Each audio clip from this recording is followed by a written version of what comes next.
not only did you visit for the first time, and I'm so excited to even say this, but you started.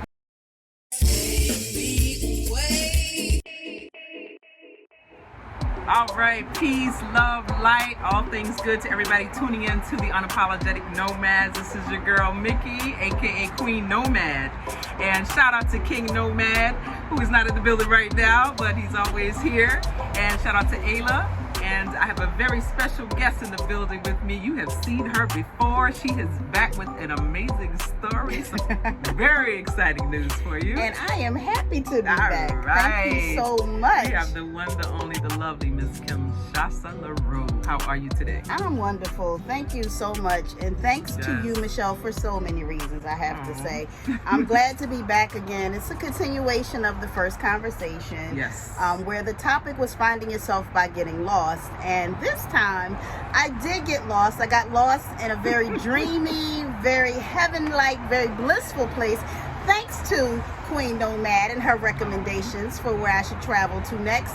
And it was an amazing experience, and that's why I'm here to talk with you all again today and just explain the importance of expanding yourself outside of your boundaries. Nice. And opening up your mind to see this wonderful world and all that awaits you when you travel. And thank you for joining me. I'm glad you took that adventure, and I guess we'll jump into it. So you traveled to the country of Tanzania for the first time. I have, and it's interesting that you would say that because although I traveled to Tanzania for the first time, it's not my first time in Africa. Right. However, I had a colleague of mine make a very interesting statement. I shared with him that I had been once before to Africa, to Egypt. And he said, but this was your first time to the motherland. And I had to stop and think about that because when I was in Egypt, I just wondered why there was seemed to be pushback of people accepting the fact that they actually were on the continent of Africa. But the experience this time was very, very different. It just felt very authentic. I got to experience some things that I'm sorry Egypt just could not offer me, and I truly felt connected to the motherland during this experience. Well, what was your first impressions upon arriving in Tanzania? Well, of course, as you know, I shared with you previously my travel plans, and I flew into Dar es Salaam. And initially, my first impression was that it felt like the Caribbean. It felt like Jamaica to me. It was rural. It looked like countryside, some of the same livestock you would see, the sheep, the goats, the cows, and things like that. So, but immediately the feeling I had was, again, I felt like I was home. I did. That was my immediate impression. I felt like I was amongst people who I could connect with on so many different levels, and that's indeed what happened. Wow. Now, I know in Tanzania, a lot of the people speak Swahili, which I think is a beautiful language. Absolutely. Did you face any challenges with the language barrier? So, I'm very grateful that I was accompanied by a travel specialist, a tour guide, if you would call, but she is the resident Swahili teacher, I would have to say. She actually operates a training center. I will get into later as to how anyone who is wanting to learn the language of Swahili can contact her. But my tour guide, her name was Glory. And upon meeting Glory, I explained to her that that was one of my apprehensions, that I did not speak the local language or dialect. And she explained to me that Swahili was one of the more easy languages to learn because what it looks like is what it sounds like. So if you're able to read it and you pronounce it phonetically, you're pretty much saying it correctly. So that was interesting to me. But I've been exposed to the Swahili language early in life. My brother's name is Swahili. Wow. His name is Msemaji. And we have forever known that Msemaji means great speaker and means talkative, and that was something that I would have to say he did make materialize. He was, of course, given that birth name, but he has lived up to the name Msemaji. Yes, I'm a big fan of Swahili names as well. Nice. It's a beautiful language. Are there any phrases that you remember? Absolutely. So before I left, I was able to tell everyone asante for thank you, and Karibu for welcome. There were some other things that I learned, and I know later on in the conversation we'll talk about the local dishes, but ugali is something that I was gonna ask you that. Absolutely. Ugali, wow. Yes, I did eat that. I had to say it a lot when I was placing my order, so yes. Is that the first time trying ugali? It was not the first time. However, it was the first time that someone actually walked me through how to actually make it, how to prepare the dish. So wow. It was very interesting to see how it was prepared. And I likened it at one point to grits, and everyone looked at me very strangely. But, in essence, it is cornstarch and hot water, but as a former teacher of food science, that was a wonderful experience for me to just see how things like that are made and flavored. So that's a very memorable experience for me. Wow. Now we know Tanzania is a vast country. It is huge, yes, right? Yes. So what parts of Tanzania did you get to explore this time? Oh, wow. So many. So again, I was able to take a tour where I went to Pembe, I believe it is. Okay. Is that how you say Pemba? it? Pemba? Pemba. Hey, I went to Pemba. Nice. I also went to Ketbi, or... Okay. I think, is that how you say it? How do you spell it? Ketbi? I'll have to look at it, but I did island hop, I'll say. Okay. So I went to where the Rock is. What island is that? Where the Rock restaurant is. So you were in Zanzibar. So that was, of course, Zanzibar, yes. That's all Zanzibar. I went to Nungwi, which we will later have a very in-depth conversation. Yes. I can almost call Nungwi home at this point, and I'm happy to say that. So yes, I did island hop, and again, we will give the correct names of the places that I visited, but I want to say I went to at least 4 different distinct locations while I was there. Zanzibar. Wow. Yes. Wow. And I knew you were in Dar for a short period of time. Yes. How did you find Dar? Dar is like on the mainland. It's a big city. Yes, so Dar was hustle and bustle. I've lived before in New York City, so I would have to liken Dar to the feel of maybe Brooklyn, just being fast-paced, and everyone's there handling business, People were very friendly. I had one of the best experiences in my life, actually taking the ferry from Stonetown. Right. And I had to, of course, arrive by... You're going to tell me the correct name. I can't think of it. What's the name of that little car I was in? Oh, the Bajaji. The Bajaji. I took the Bajaji from Dar to Stonetown to get the ferry. And what I noticed, I wanted to purposely take the Bajaji. I wanted just a very intimate ride. I just wanted to feel the bumps of the road and connect with the people while there, and actually just smell the air. And, that lends itself to that sort of an experience. But again, Dar was very welcoming. Again, it's very industrious. I had to, of course, travel in and out of the airport there. Everyone was very friendly. I think that everyone, I will have to make this suggestion, should at some point travel to Tanzania and experience it for themselves, and definitely maybe even spend longer in Dar just to get a better feel for what that area is like. Wow. So I have to ask you, what was your most breathtaking, memorable, or scenic place that you visited? Oh, wow. Absolutely. So again, we're going to get to the correct spelling of the place where I was. However, I visited, and I want to say it was Pemba. Pemba's right. Yes. And there, it was just, I found just myself and my tour guide amongst the most blue water and blue sky that I have ever seen. It was truly, for me, a life-changing experience. I have to say that. And the reason I would say that, it was almost as if the world stopped for me. Wow. It stopped for me long enough to appreciate the beauty that was around me, just to appreciate the vastness of the land, and it looked untouched to me. It just looked like a hidden gem where people had not yet found it in a way that they could disturb the beauty. Wow. And for me, again, I took so many images, but I got the biggest reaction when I shared that picture. It was almost like a phoenix rising. I took a picture of me exiting the water. I kind of had my Halle Berry moment, where I was coming out of the beach, but it was a candid shot. I wasn't posing intentionally, and you could just see the look on my face. I was in deep thought and just so grateful to be able to experience that in my lifetime. I'm so grateful to be able to have experiences like that. And I love Zanzibar. I always call it heaven on earth. Well, you It's did. beautiful. And as a matter of fact, I'm so glad again, Michelle. I have to thank you because, again, so many people see the world through your lens because of the places that you've experienced. You're able to make very insightful suggestions.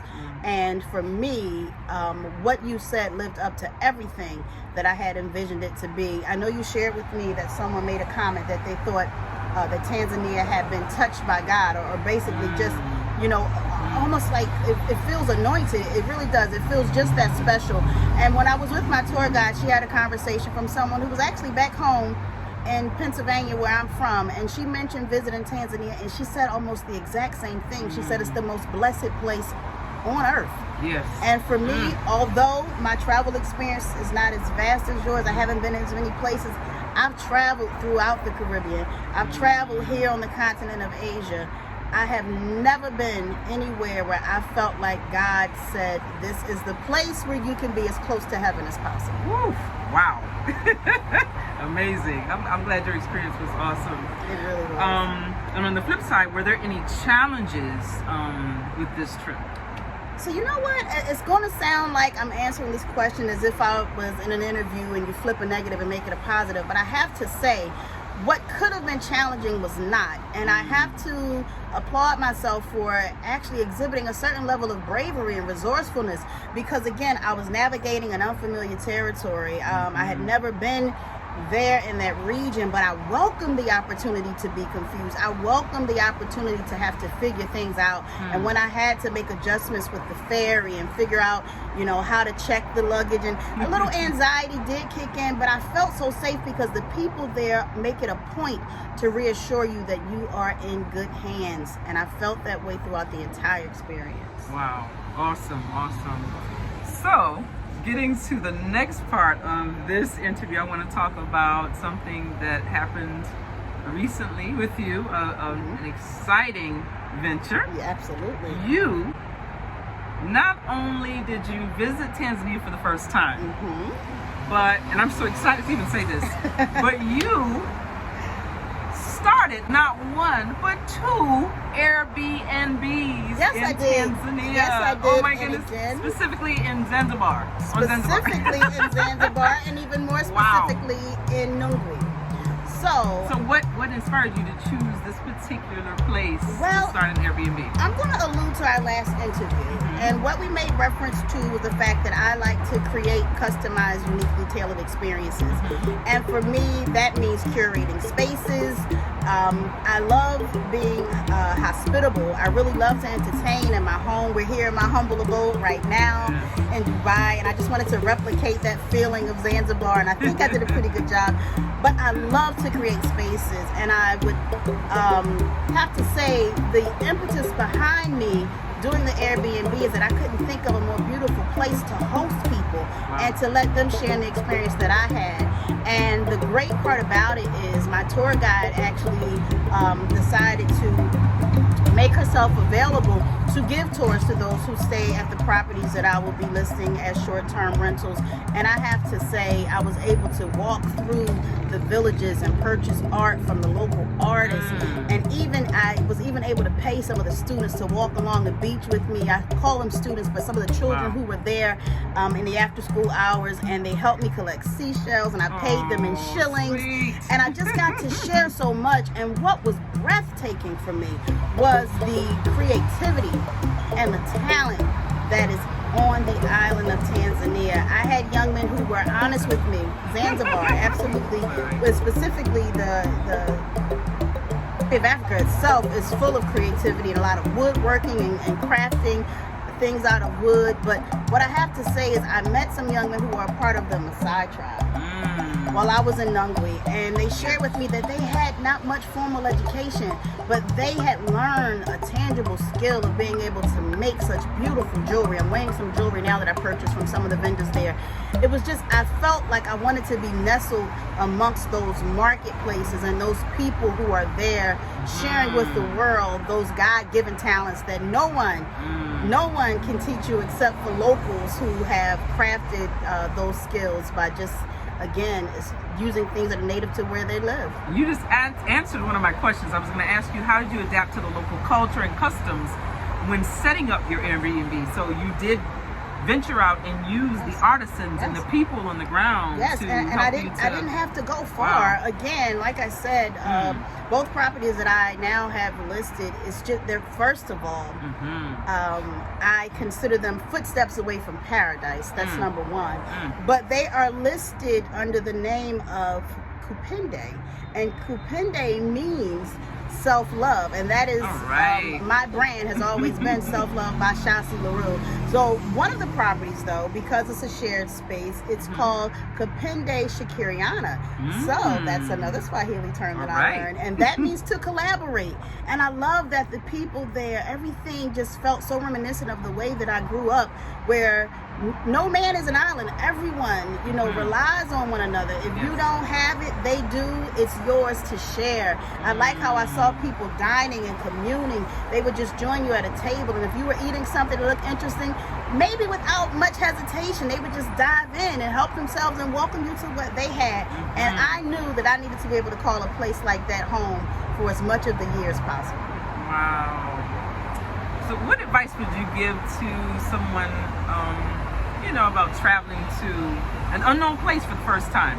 Well, I'm going to tell them to do something that I have been edging you to do. I say speak with Queen Nomad. I am asking that she, in some official capacity, lend herself in a consultative way to people who are thinking of traveling to the places that she's been. And I'm speaking as if she's not here, because I want all of you who are unapologetic nomads, please encourage Queen Nomad to share her gift of what she's been able to experience only as she can with others, to guide them when they're interested in venturing out and seeing the world. Thank you. Thank you. And so how did you,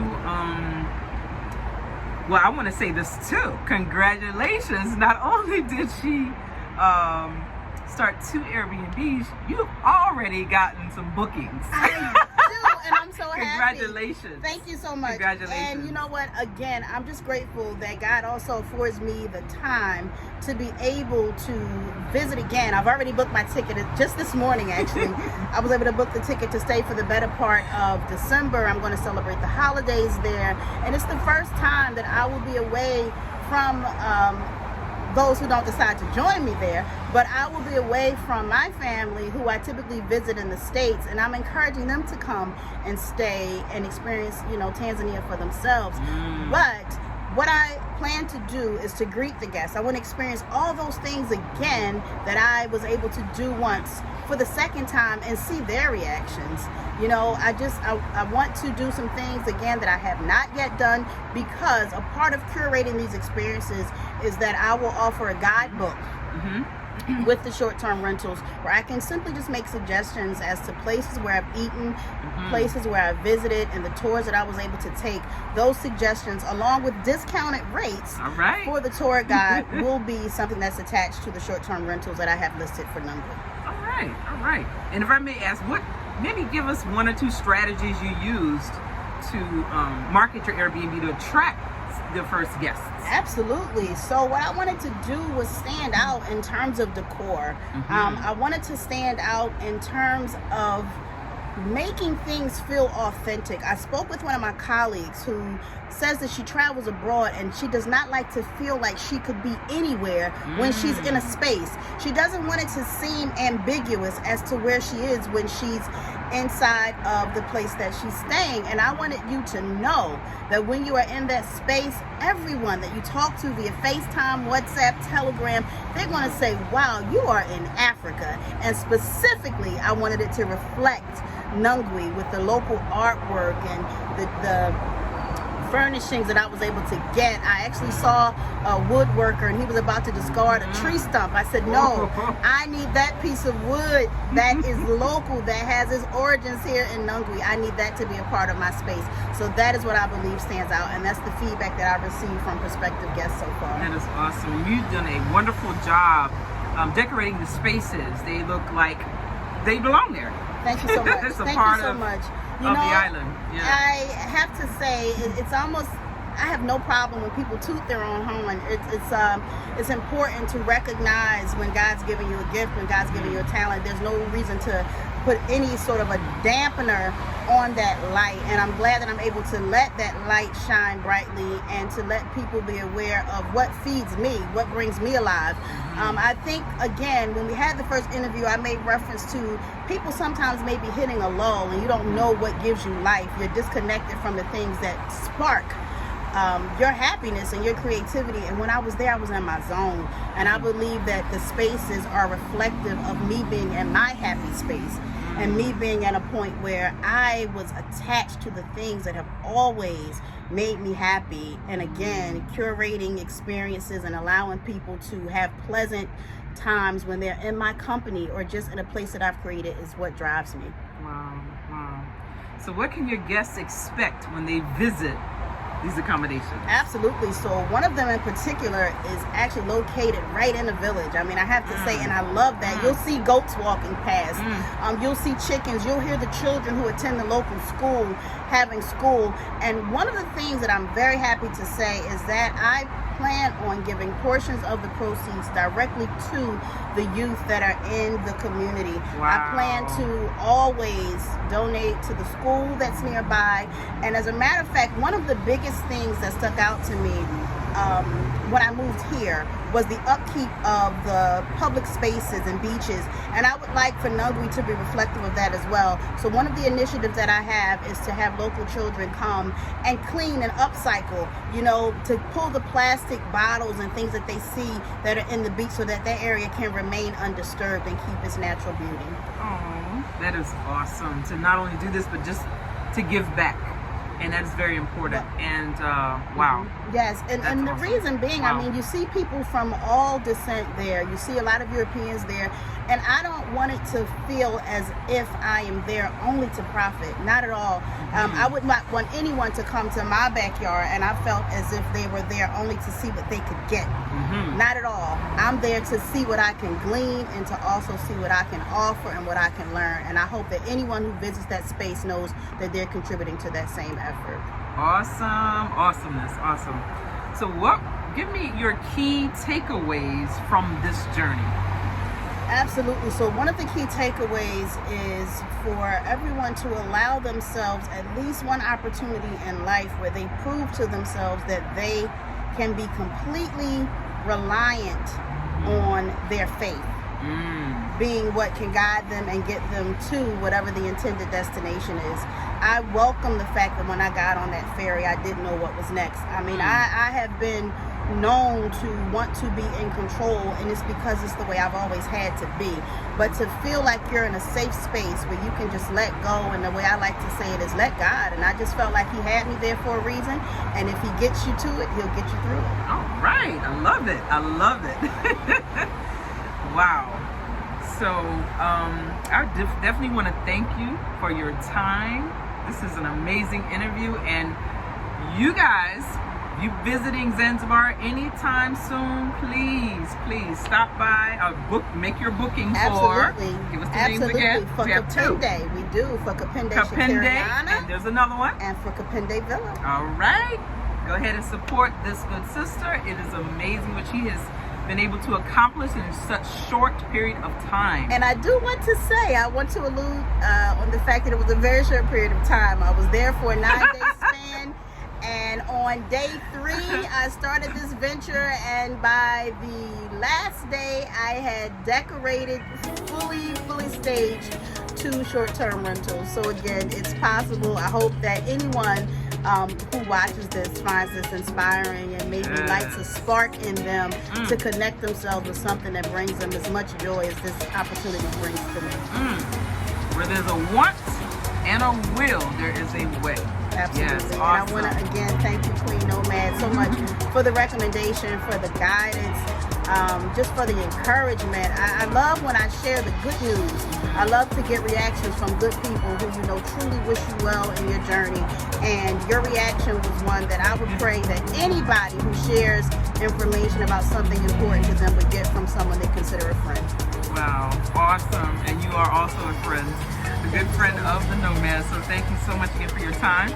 You guys check out the information in the description for where you can book one of these accommodations if you're visiting the island of Zanzibar As well as in the booking your country tours. of Tanzania. Absolutely. Thank you so much. Thank you again. And I'll see you guys next time. Peace, love, light, all things good to those who tuned in. See you next time.